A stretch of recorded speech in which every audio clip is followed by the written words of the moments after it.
마태복음 11장 7절에서 15절까지의 말씀을 우리 한 절씩 교독하겠습니다.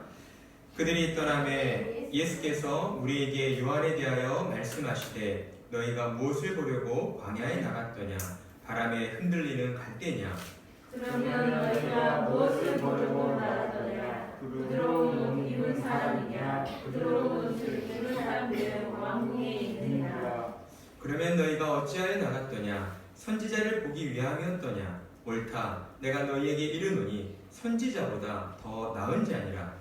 기록된 바 보라 내가 내 사자를 내 앞에 보내노니 그가 내 길을 내 앞에 준비하리라 하신 것이 이 사람에 대한 말씀이니라. 내가 진실로 너희에게 말하노니 여자가 낳은 자 중에 세례 요한보다 큰 이가 일어남이 없도다. 그러나 천국에서는 극히 작은 자라도 그보다 크니라.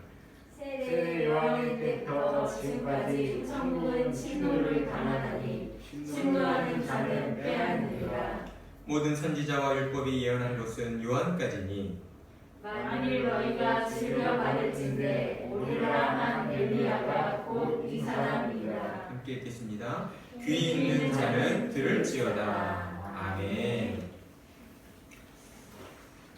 오늘 본문의 말씀을 우리가 바로 이해하기 위해서 앞절의 상황을 잠시 살펴보고 넘어가도록 하겠습니다. 감옥에 갇혀있던 세례 요한이 예수님에 대한 소문을 듣게 되었습니다. 그 소문은 어떠한 소문이었습니까?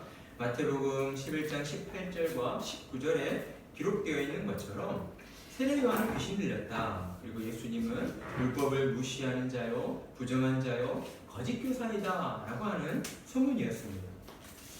마태복음 11장 18절에서 19절 요한이 와서 먹지도 않고 마시지도 아니하며 그들이 말하기를 귀신이 들렸다 하더니 인자는 와서 먹고 마시며 말하기를 보라 먹기를 탐하고 포도주를 즐기는 사람이요 세리와 죄인의 친구로다 하니 지혜는 그 행한 일로 인하여 옳다함을 얻느니라. 그러나 세례 요한은 들려오는 소문의 이 말을 온전히 믿지는 않았습니다. 왜냐하면 그는 요단강에서 예수님께 물 세례를 줄 때에 성령이 비둘기처럼 임하는 것을 그가 직접 보았고 또한 하늘로부터의 음성을 직접 들었기 때문이었습니다. 그래서 세례 요한은 제자들을 보내어 예수님에 대한 자신의 믿음이 맞는지를 다시 한번 확인받기를 원했습니다. 또한 세례 요한의 제자들 가운데에는 예수님을 그리스도로 믿지 못하는 자들이 더러 있었기 때문이었죠. 세례 요한의 요청에 따라서 예수님께 찾아온 제자들은 다소 무례한 말투로 예수님께 당신이 오실 메시아가 맞습니까? 라고 묻게 됩니다. 그러자 예수님께서는 뭐라 답하셨습니까? 이사야서 35장 1절에서 10절 말씀을 인용하여서 이사야 선지자가 오실 메시아에 대한 예언한 것들, 메시아가 오셔서 어떤 일을 행하게 되시는가 예언한 것들이 나로 인하여 성취되었다라는 것을 깨닫게 해주십니다. 예수님께서 지금껏 행하신 모든 일들, 고통받는 자들을 어루만져 주시고 병든 자들을 치료해 주시고 귀신 들린 자에게서 귀신을 내쫓아 주신 이 모든 일들이야말로 이사야 선지자의 그 예언이 성취되었음을 우리에게 확인시켜 주는 것 아니냐라고 그들에게 말씀해 주신 것이죠. 그러면서 예수님을 의심하는 그 제자들을 향하여 누구든지 나로 말미암아 실족하지 아니하는 자는 복이 있도다라고 하는 약속의 말씀을 더하여 주십니다. 예수님께서 나로 말미암아 실족하지 않는다라고 하신 이 말씀은 믿음으로 행하는 것이다라고 할 수 있습니다. 왜냐하면 예수님의 말씀과 가르침은 언제나 우리 육신의 본성을 거스르고 세상의 가치관을 대적하는 것들이기 때문이죠. 그래서 예수님께서는 우리에게 서로 사랑해야 한다라고 말씀합니다. 성령의 의뢰 안에서 서로 사랑하고 함께 기뻐하고 슬퍼하며 화목하고 오래 참아주고 자비를 베풀고 선을 행하며 모든 일에 충성을 다하고 온유하고 절제하는 성도가 돼야 한다라고 말씀하시죠. 그리고 그러한 우리들의 모습을 통하여서 이 불신 세상 가운데 너희는 빛과 소금이 되어야 한다라고 가르쳐 주셨습니다. 하지만 어떻습니까? 우리는 때로 세례 요한의 제자들처럼 세상의 가치관이나 사람들의 그 말들에 의해서 믿음이 아닌 의심에 빠지려 할 때가 더러 있습니다. 오늘날처럼 언제 끝날지 모르는 코로나 위기 속에서 우리의 믿음이 약해지고 불평과 불만을 쏟아내며 세상만을 탓하는 우리의 그 연약한 모습들이 드러날 때가 있다라는 것이죠. 그러나 사랑하는 성도 여러분, 하나님의 은혜로 거듭난 자들은 오늘날처럼 끝이 보이지 않는 어둠 속에서도 하나님께서 부르신 그곳에서 이 세상의 빛과 소금으로 우뚝 서 있어야 하는 것입니다. 내가 서 있는 그 자리에서 하나님을 예배해야 한다라는 겁니다. 그리고 나로 인해 하나님의 영광을 이 세상 가운데로 흘려보내야 합니다. 하나님께서는 저와 여러분을 그러한 존재로 이 세상의 빛과 소금으로 하나님을 예배하는 자로 불러주셨습니다. 그러니 우리는 더욱 온전히 하나님께 예배하기 위해 최선을 다해야 합니다.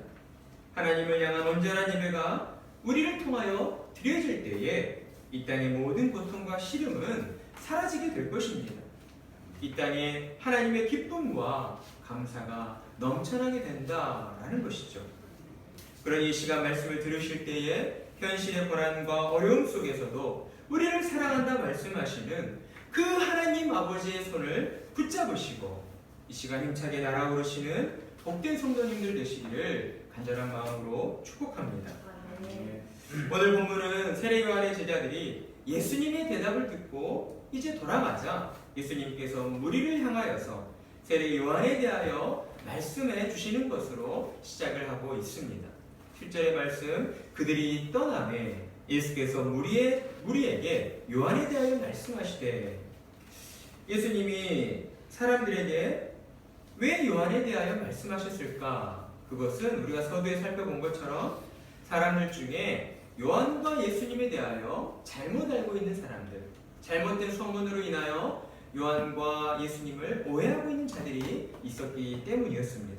그리고 무엇보다도 예수님께서는 그 무리를 향하여 너희가 진정 왜 예수님을 따르고 있는가 하는 것들을 떼우치시고 예수님을 따르는 진정한 이유와 목적이 무엇이어야 하는가를 깨닫게 하시기를 원하셨기 때문이었다라는 것이죠.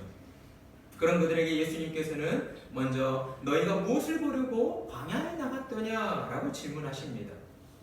예수님의 이 질문에는 어떤 의도가 담겨져 있습니다. 어떤 의도가 담겨져 있습니까? 사람은 무엇을 통해 움직이는가? 이것을 깨닫게 하시는 의도가 담겨져 있다는 거예요. 사람은 무엇을 통해 움직이게 됩니까? 사람은 자기 눈에 보이는 것에 따라서 움직이게 되어 있다는 사실입니다. 하지만 사람은 본래 처음부터 그런 존재는 아니었죠. 하나님의 형상대로 지음받은 사람은 하나님과 함께하며 하나님의 영광을 위해 살아가는 존재였습니다. 그러나 죄가 세상 가운데 들어오게 되었고 사람은 죄로 부패하여 하나님을 떠나 그저 욕심에 이끌려서 우리 눈에 보이는 대로 세상 것만을 쫓아 사는 자들이 되고 말았다는 것입니다. 이를 두고 요한일서 2장 16절은 이는 세상에 있는 모든 것이 육신의 정욕과 안목의 정욕과 이생의 자랑이니 다 아버지께로부터 온 것이 아니요 세상으로부터 온 것이라. 따라서 예수님은 너희가 무엇을 보려고 광야에 나갔더냐? 라는 질문을 통해서 우리 가운데에 스스로롭다 여기는 그 사람들의 악함을 드러내려 하셨다라는 것을 우리는 알 수가 있습니다. 그리고 또한 예수님은 이 질문을 통해서 그들이 과거에, 지금은 비록 예수님을 따르고 있지만 예수님을 따르기 전 그 과거에는 세례 요한을 보기 위해 광야로 나갔었다라는 그 기억을 떠올리도록 하시는 것이죠. 그리고 이어지는 세 가지 질문을 통해서 그들이 왜 세례 요한을 보러 광야에 나갔었는가 하는 것들을 떠올리게 합니다. 첫 번째 질문은 이렇습니다. 너희가 무엇을 보려고 광야에 나갔더냐? 바람에 흔들리는 갈대냐? 여러분, 이 질문이 말이 되는 질문입니까? 아니죠. 말이 되지 않는 질문입니다. 왜냐하면 광야에서 갈대가 자랄 수 없기 때문이죠. 광야는 사막이잖아요. 물이 없습니다. 하지만 갈대는 하천이나 호수, 습지 등과 같은 물이 있는 지역, 습한 곳에서 자라 것이기 때문입니다. 따라서 예수님께서 이 같은 첫 번째 질문을 하신 것은 너희가 아무 이유 없이 그냥 무작정 광야로 나간 것은 아니지 않느냐? 분명 세례 요한을 보러 광야에 나갔던 것은 어떤 이유가 있기 때문이지 않느냐라는 것을 그들의 마음 가운데 상기시켜 주면서 사람들의 마음을 예수님의 다음 질문으로 인도해 주시고 있다는 것이죠. 그리고 이어지는 두 번째 질문은 8절로 그러면 너희가 무엇을 보려고 나갔더냐? 부드러운 옷 입은 사람이냐? 부드러운 옷 입은 사람들은 왕궁에 있느니라. 예수님께서는 이 두 번째 질문을 통하여서 사람들 마음 가운데 감춰져 있는 각자의 그 비밀들을 끄집어내 주십니다. 사람들이 과연 무엇을 위해 세례 요한을 보려고 광야에 나갔었는지, 그리고 지금 무엇을 위해 예수님을 따르고 있는지. 실상 많은 무리들은 세례 요한을 따르며 또한 예수님을 따르며 세상의 부와 명예를 얻고자 하는 세상적인 욕심에 이끌려서 광야에 나갔었다라는 것을 그들의 양심에 호소하고 있는 것입니다. 그러나 그들이 광야로 나갔을 때에 보게 된 세례 요한의 모습은 어떠했습니까? 마태복음 3장 4절에 기록된 것처럼 요한은 낙타털 옷을 입고 메뚜기와 석청을 먹으며 아주 비루한 모습으로 지내고 있었다라는 것이죠. 따라서 예수님의 이 두 번째 질문은 너희가 세례 요한을 보러 광야에 나간 것은 이처럼 또한 세상적인 부와 명예를 얻기 위함도 아니었다라는 것을 그들에게 깨우쳐주고 있는 것입니다.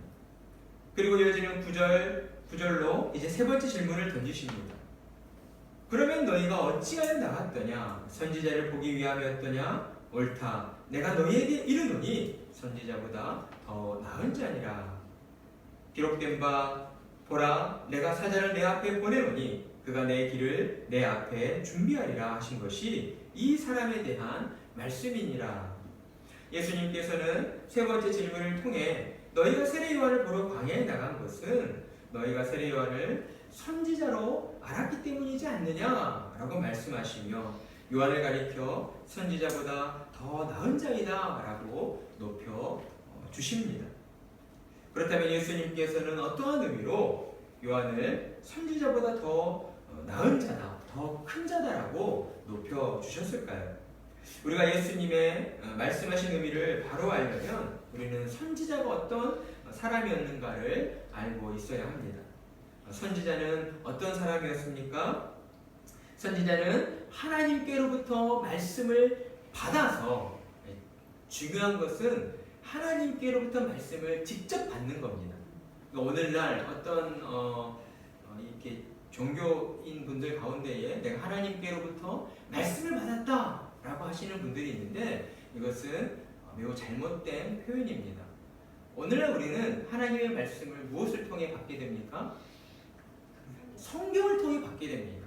어떤 꿈이나 어떤 환상이 아닙니다. 오직 하나님의 말씀을 통해서 하나님의 뜻을 우리는 받게 돼요. 하나님 말씀을 받게 됩니다. 그런데 구약시대의 선지자는 정말 하나님께로부터 말씀을 받았습니다. 환상을 통해서 받았고요. 꿈을 통해서 받았습니다. 왜냐하면 구약시대에는 하나님의 계시가 아직 온전히 우리에게 주어지지 않았기 때문이죠. 그러니까 선지자는 하나님께로부터 이처럼 직접 말씀을 받아서 하나님 나라의 백성, 이스라엘 백성들에게 전달하는 사람이었습니다. 그러니까 선지자는 창조주 하나님의 뜻을 하나님의 백성들에게 전하는 사람이었어요. 여기서 선지자를 우리가 단순히 하나님의 말씀을 대신 전하는 전달자로만 여긴다면 선지자의 그 역할이 별로 중요하다고 생각되지 않을 수도 있습니다. 하지만 여기서 정말 중요한 것은 선지자의 그 역할이나 행위가 아니라 그가 지금 누구의 말을 전달하고 있느냐 하는 것이죠. 그렇기 때문에 선지자는 온 인류 가운데에 가장 중요한 역할을 맡았던 한 사람이었다라고 할 수가 있습니다. 그런데 예수님께서는 지금 요한을 가리켜서 이처럼 이스라엘의 모든 역사 가운데의 모든 선지자들보다 더 큰 자다, 더 나은 자다라고 말씀해 주고 있다는 것이죠. 여기에는 매우 중요한 의미가 담겨져 있습니다. 예수님이 요한을 구약의 모든 선지자들보다 더 큰 자다라고 높여주신 것은 요한이 전했던 그 말씀의 내용 때문이었다는 것이죠. 구약의 선지자들이 주로 전했던 하나님의 말씀은 무엇이었습니까? 죄에서 돌이켜 회개하라 였습니다. 왜냐하면 당시 이스라엘 백성들이 우상을 섬기며 하나님의 말씀에 불순종하는 죄를 범하고 있었기 때문이죠. 그래서 구약의 선지자들은 죄로 타락한 이스라엘 백성들에게 하나님이 얼마나 진노하고 계시는가를 그들에게 전할 수밖에 없었습니다. 그리고 너희는 지금 당장 죄에서 돌이켜 회개해야 한다. 우상의 길에서 돌이켜서 하나님께로 돌아와야 한다 라고 외칠 수밖에 없었던 것이죠. 그러나 세례 요한의 외침은 달랐습니다. 그는 이스라엘 백성들에게 회개하라, 천국이 가까이 왔느니라 라고 외쳤기 때문입니다. 여기는 어떤 차이가 있습니까? 세례 요한의 외침에는 하나님의 구원의 역사가 이루어졌다라는 사실을 선포하는 내용이 담겨져 있었다는 것이죠. 그러니까 하나님의 구원의 약속이 이루어지기 전과 이루어진 후에 그 외침의 차이라고 할 수가 있습니다. 구약시대 선지자들의 외침은 어떤 경고의 외침이었어요. 하지만 세례 요한의 외침은 우리에게 천국을 주시기 위해 예수님이 오셨음을 알리는 참 사랑과 참 소망의 외침이었다는 것이죠. 요한은 하나님의 약속이 우리에게 이루어졌음을 알리는 하나님 나라의 전령사였습니다. 구원자로 오시는 예수님의 그 오실 길을 준비하기 위해 보냄을 받은 하나님 나라의 대사요 사자였다는 것이죠. 그리고 예수님께서는 그런 요한을 가리켜서 여자가 낳은 자 중에 세례 요한보다 큰 자가 없다라고 높여주십니다. 우리는 예수님의 이 말씀에 의문을 가지게 될지 모릅니다. 왜냐하면 성경의 인물들로 볼 때에 요한보다 더 훌륭한 업적을 남긴 많은 믿음의 조상들, 대표적으로 아브라함이 있고요, 모세가 있고요, 그리고 엘리야 선지자, 이런 많은 믿음의 조상들이 있음을 우리가 알고 있기 때문입니다. 하지만 이것은 우리의 인간적인 생각일 뿐이죠. 하나님의 관점으로서는 그렇지 않다는 거예요.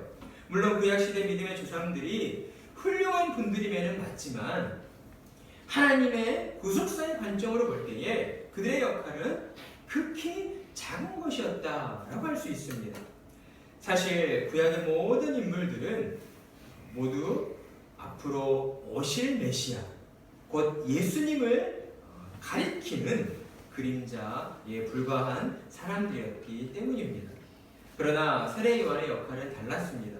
그는 비록 모세처럼 이스라엘 민족을 이끄는 지도자는 아니었지만 엘리야 선지자처럼 갈멜산에서 불을 내리는 그런 놀라운 기적을 행한 적도 없었지만 그런 역사 가운데에 예수님이 오시기 전과 후를 구분짓는 유일한 한 사람의 역할을 감당했기 때문입니다. 그 이유로 말미암아 예수님께서는 요한을 가리켜서 여자가 낳은 자 중에 가장 큰 자이다 라고 높여주신 것이죠. 그런데 더욱 놀라운 것은 이어지는 말씀에서 예수님께서 우리에게 더욱 놀라운 말씀을 들려주고 계신다라는 것입니다. 우리 11절, 12절을 함께 읽어보겠습니다. 시작. 내가 진실로 너희에게 말하노니 여자가 낳은 자 중에 세례 요한보다 큰 이가 일어남이 없도다.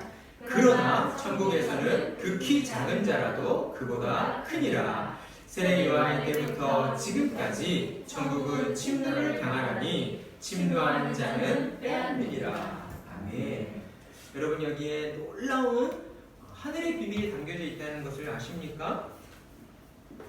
예수님께서는 분명 우리에게 여자가 낳은 자 중에 세례 요한보다 큰 자가 없다라고 말씀하셨습니다.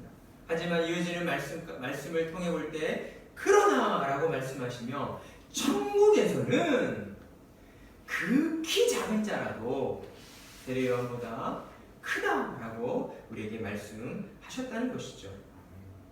그렇다면 천국에서 세례 요한보다 크다라고 높임을 받는 사람들은 과연 누구이겠습니까? 그들은 바로 예수님을 믿음으로 말미암아 성령으로 거듭난 사람들을 가리키고 있다는 것입니다. 바로 저와 여러분을 의미하고 있다는 거예요. 예수님은 분명 거듭난 신자들이 천국에서 세례 요한보다 더 크다라고 말씀하십니다. 세상의 기준으로 볼 때에는 비록 가문이나 그 학력이 있어서 내세울 것이 없고 가진 것이 없는 미천한 사람일지라도 예수님을 믿고 거듭난 자가 천국에서는 세례 요한보다 큰 자일 수밖에 없다라고 우리에게 선언해 주시고 있는 것입니다. 무엇 때문입니까? 우리가 왜 세례 요한보다 큰 자가 될 수 있는 것입니까? 우리는 예수님을 직접 보지 못했습니다. 그럼에도 불구하고 성령의 역사하심으로 말미암아 오직 믿음으로 말미암아 예수님을 믿게 되었고 예수님의 십자가의 죽으심과 부활하심과 하늘로 오르심과 하나님 보좌 우편에 앉아 계심과 우리에게 성령님을 보내어 주심과 그리고 우리를 구원하시기 위하여 이 땅 가운데 다시 오신다라고 하는 그 사실을 우리가 믿음으로 믿고 있기 때문이다라는 것입니다. 그리고 그 믿음을 가지고 이 땅의 삶 속에서 날마다 천국을 바라보며 천국을 열망하며 천국을 붙잡기 위해 몸부림치며 살아가고 있기 때문인 것입니다. 그래서 예수님께서는 이를 두고 천국은 침노를 당하나니 침노하는 자는 빼앗느니라 라고 우리에게 말씀해 주고 있는 것이죠. 그러면서 예수님은 선지자와 율법의 예언이 요한의 때까지만이다 라고 말씀합니다. 이것은 결국 선지자와 율법의 모든 예언이 예수님을 가리키고 있다라는 것이죠. 예수님께서 이 땅에 오심으로 말미암아 선지자와 율법을 통한 모든 예언들, 그 예언의 모든 것은 무엇입니까? 곧 하나님께서 세상을 이처럼 사랑하사 독생자를 보내주셨으니 그를 믿음으로 말미암아 멸망하지 않고 영생을 얻게 하신다. 이것이 곧 선지자와 율법을 통한 모든 예언입니다. 그 예언이 누구로 말미암아 이루어졌습니까? 예수님으로 말미암아 이루어졌다는 것이죠. 그러니까 모든 예언들은 세례 요한까지 끝이 난 것이다 라고 우리에게 가르쳐주고 있는 것입니다. 그리고 오늘 말씀을 마치시며 예수님께서는 이제 귀 있는 자는 들을지어다 라고 말씀합니다. 예수님은 이 말씀을 통하여 사람들에게 예수님의 말씀에 집중해야 한다는 그러한 경각심을 일깨워 주심과 동시에 하늘의 신비를 깨닫게 되는 것은 사람의 지혜와 경험에 의해서가 아니라 오직 하나님의 은혜로 그 영혼이 거듭난 자만이 성령의 도우심을 통해 깨닫게 된다는 것을 우리에게 가르쳐 주시고 있습니다. 오늘 본문을 우리가 내용적으로만 볼 때에는 예수님은 세례 요한에 대하여 말씀해 주시며 사람들의 잘못된 생각을 바로잡아 주시고 그로 인해 예수님의 말씀에 더욱 귀를 기울이도록 인도해 주시는 것이다 라고 할 수 있습니다. 하지만 예수님의 오늘 말씀 가운데에는 우리가 미처 보지 못하는 더욱 중요한 교훈이 담겨져 있다는 것이죠. 그것은 오늘날 거듭난 성도들을 향한 하나님의 질문과 같습니다. 하나님은 우리에게 어떠한 질문을 던지고 계십니까? 너희는 천국을 침노하며 살아가고 있느냐 하는 것입니다. 세례 요한은 예수님이 오실 길을 준비하는 자로서 예수님께 여자가 낳은 자 중에서 가장 큰 자이다 라고 높임을 받았습니다. 그러나 저와 여러분은 어떠했습니까? 오직 믿음으로 말미암아 천국에서 세례 요한보다 더 큰 자들이다 라고 하는 높임을 받게 되었습니다. 그것은 성령의 도우심으로 말미암아 예수님이 우리 죄를 대신하여 십자가 위에서 죽으셨고 죽으신 지 3일 만에 부활하셨고 부활하신 지 40일 후에 하늘로 오르셨고 하나님 보좌 우편에 앉으셔서 우리에게 약속하신 보혜사 성령님을 보내주셨고 오늘도 성령의 역사하심을 통하여서 믿음을 주시고 믿는 자를 구원해 주신다라고 하는 이 놀라운 하늘의 비밀을 우리가 깨달아 아는 자들이 되었기 때문입니다. 그렇기 때문에 예수님은 우리에게 너희는 천국을 침노하는 자가 되어야 한다라고 말씀하시고 있는 것이죠. 천국을 알지 못하는 불신자들과 다를 바 없이 세상 것만을 추구하며 그렇게 맥없이 살아서는 안 된다라고 우리에게 강조하고 계십니다. 날마다 천국을 열망하면서 간절한 마음을 품고 천국을 침노하고 빼앗는 자가 되어야 한다라고 말씀하시는 것입니다. 그렇습니다. 하나님의 은혜로 거듭난 저와 여러분은 천국에서 큰 자들이 되었습니다. 이것은 결코 우리 자신이 잘나서도 아니요 우리가 무언가를 잘해서도 아닙니다. 오직 하나님의 은혜가 우리 가운데 임했기 때문인 것이죠. 하나님의 은혜가 임하자 우리는 우리 자신이 얼마나 더럽고 추한 존재인가를 깨닫게 되었습니다. 그리고 우리를 죄에서 건져주신 그 하나님의 은혜가 얼마나 크고 놀라운 것인가를 우리 마음 깊이 알게 되었습니다. 그리고 매일의 삶 속에서 내게 베풀어 주신 그 하나님의 은혜를 내가 어찌다 갚을까 하는 그러한 거룩한 근심에 빠져 사는 자들이 되었다라는 것이죠. 그러니 우리는 기억해야 합니다. 우리에게도 세례 요한과 같은 막중한 역할이 주어져 있다고 하는 사실을 말입니다.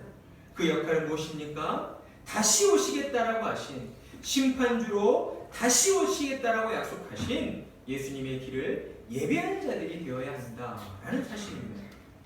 그리고 우리는 다시 오실 예수님의 길을 온전히 예비하기 위하여 날마다 천국을 침노하며 천국을 빼앗는 자들이 되어야 한다라는 것이죠. 그렇다면 우리는 어떻게 하여 천국을 침노하며 천국을 빼앗는 자로 살아갈 수가 있을까요? 첫째는 매일 하나님의 말씀 앞에 나와 우리 자신이 죄인임을 확인해야 하는 것입니다. 우리는 분명 예수님의 십자가의 보혈로 모든 죄로부터 용서를 받았습니다.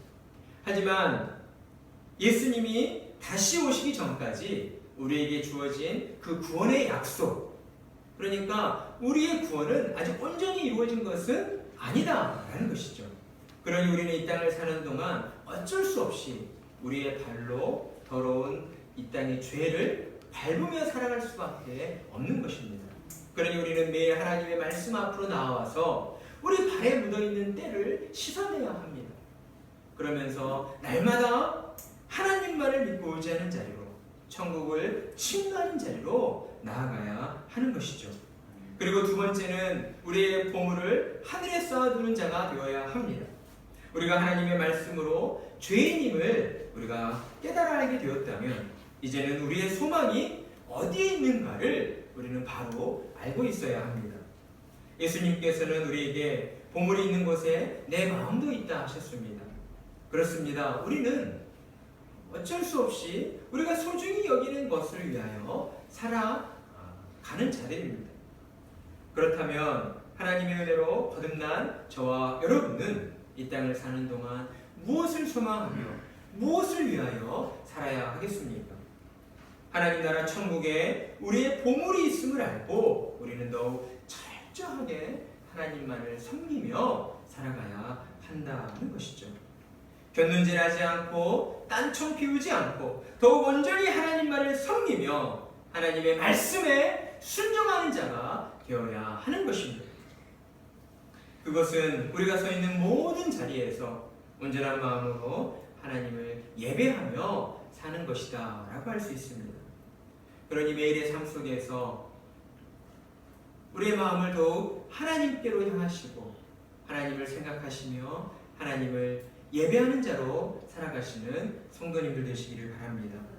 그리고 마지막 세 번째는 날마다 복음을 전하는 자로 살아야 한다는 것입니다. 복음을 전하며 사는 것이야말로 거듭난 성도에게 주어진 막중한 책임이라고 할 수 있습니다. 천국을 침노하는 자로서 날마다 천국을 갈망하고 있기에 지금이라도 주님 오시기를 바라는 그 간절한 마음으로 내게 주어진 시간들 속에서 복음을 전하며 최선을 다해서 열심히 살아가게 되는 것입니다. 우리가 이 땅을 사는 이유와 목적이 어디에 있습니까?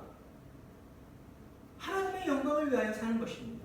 우리가 하나님의 영광을 위하여 살 때에 우리의 심령 가운데 하나님이 주시는 참된 기쁨과 평강이 임하게 되는 것이죠. 그때에 비로소 인생의 참된 즐거움을 맛보며 살 수가 있는 것입니다. 세상에서 더 많은 것들을 가지게 되고 좀 더 편한 삶을 살게 됨으로써가 아니라 우리의 마음과 생각이 더욱 하나님을 향해 있을 때에 하나님을 영화롭게 되는 안에서 참된 기쁨과 즐거움을 누리게 되어 있다는 것이죠. 그렇습니다. 저와 여러분은 때를 얻든지 못 얻든지 복음을 위해 살아가야 합니다. 오늘날 코로나로 인하여 힘겨운 시간들을 보내고 있는 이 시기에 오늘 우리에게 주시는 이 말씀은 더욱 절실하고 또한 우리 가운데에 이루어져야 하는 말씀이라고 할 수가 있습니다. 사람들은 답답한 현실의 상황들 속에서 우리를 통하여 전해지는 예수 그리스도의 복음을 갈망하고 있기 때문이죠. 그러니 우리는 늘 천국을 침노하는 자로서 날마다 하나님의 말씀 앞으로 나아가 우리의 죄를 씻어내고 더욱 천국을 소망하며 세상 가운데로 나아가 복음을 전하는 자로 살아가야 할 것입니다. 그리할 때에 하나님께서는 우리와 동행하여 주시고 세상이 줄 수 없는 참된 평강과 쉼을 우리 가운데 허락해 주실 것입니다. 하나님께서 베풀어 주시는 참된 기쁨과 평강과 안식을 모두 누리며 살아가시는 복된 성도님들 되시기를 간절한 마음으로 축복합니다.